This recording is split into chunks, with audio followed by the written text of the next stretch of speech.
विनीत जी, प्रधानमंत्री जी ने भारतीय जनता पार्टी की राष्ट्रीय कार्यकारिणी में कहा कि हेट स्पीच से बचें, मुसलमानों के खिलाफ बयानबाजी से बचें। अभी आपने 3 माननीय नेता आपके पार्टी के सुने हैं, क्या टिप्पणी आपकी? कोई कार्रवाई तीनों पर किसी में नहीं हुई है। देखिए, वक्तव्य किस प्रतिक्रिया में दिया गया इसके बारे में भी सोचना पड़ेगा जी। जब कन्वर्शन, क्रिमिनल एक्टिविटी इस तरह से जो होता है तो उस तरह पे वहाँ पे स्थानीय नेता जो होते हैं उसकी प्रतिक्रिया जरूर देते हैं। वो प्रतिक्रिया जो देनी चाहिए थी वो अगर मर्यादित शब्दों में हो तो बड़ा अच्छा होता है। कई बार वो आगे पीछे भी हो सकता है क्योंकि क्रोध मन में होता है, बल का प्रयोग सामने से हुआ होता है। अब इसमें जो उन्होंने कहा उसके ऊपर मैं टिप्पणी देने के लायक तो नहीं हूं, मैं बहुत छोटा हूं, लेकिन प्रधानमंत्री ने जो कल कहा कि हमको 2 बातें करनी पड़ेगी। एक देखना पड़ेगा कि एक धर्मांध मुसलमान है, एक जो है वो जो इस मुख्य धारा में रहा हुआ है, एजुकेटेड अनएजुकेटेड है। वहां पे अगर आप जाएंगे तो बोरी समाज है, अहमदिया समाज है, चिलिया है, ऐसे कई सारे समाज है जो कि जो एक्सट्रीज्म है उसको बिलीव नहीं करता है। और जो काम हमने किया उनके सामने रखने पड़ेंगे। हमको बताना पड़ेगा कि कांग्रेस के समय पे शाहबानू का जो केस हुआ था उसमें मुस्लिम बहनों के साथ में अत्याचार हुआ था। लेकिन आप हेट स्पीच को जस्टिफाई कर रहे हैं। नहीं, मैं हेट स्पीच को जस्टिफाई नहीं कर रहा, मैं कह रहा हूं कि जो हमने काम किया उसके बारे में हमको बताना पड़ेगा। भाई मुस्लिम बहनों को ये बताना पड़ेगा कि देखिए स्कॉलरशिप जो है पोस्ट ग्रेजुएशन की ये मोदी सरकार में ज्यादा मिली है, क्या वो जरूरी है कि नहीं है, वो बताना पड़ेगा उनको। और ये भी तो बताइए कि सब्जी के चाकू की धार तेज करवा लें।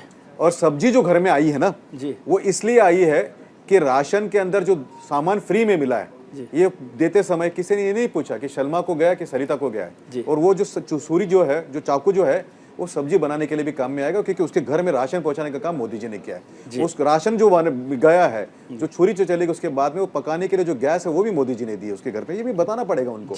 और जो कहीं पे अगर धर्मांध लोग जो बरगलाने की कोशिश करेंगे तो उनको बताना पड़ेगा कि भाई जो पिछले 8 साल में काम हुआ है उसके कारण जो बदलाव आया है, उनके घरों में जो बदलाव है, उनकी जो स्थिति, सामाजिक स्थिति में जो बदलाव है, आर्थिक स्थिति में जो बदलाव है, वो बताना पड़ेगा। मैं आपको 2 उदाहरण देने की कोशिश करता हूँ। जब घर में टॉयलेट नहीं था, शौचालय नहीं था, जो बाहर जाते थे, उस महिला के बारे में किसी ने सोचा है क्या? ये तो हमने सोचा है। तो बताना पड़ेगा कि बहन तेरे घर में जो शौचालय बना है ये मोदी जी ने बनवाया हुआ है। उस समय उसने पूछा नहीं था कि नाम क्या है। दूसरी बात आपको बताऊं क्या, मैं एक HR खान कमेटी रिपोर्ट आई थी, उसमें बताया गया था कि एक्सेस टू बैंकिंग नहीं है और एक्सेस से बैंकिंग नहीं होने से कई सारे अत्याचार महिलाओं पे होते हैं। एक साधारण मैं आपको बात बताता हूं कि पिछले सरकार में राजीव गांधी जी ने कहा था कि 1 रुपया बेचता हूं 15 पैसा मिलते हैं। केवल उन्होंने यही बात की कि 15 पैसे मिलते हैं, लेकिन उन्होंने ये नहीं बताया कि महिलाओं के साथ में प्रताड़ना भी होती है, अत्याचार भी होती है।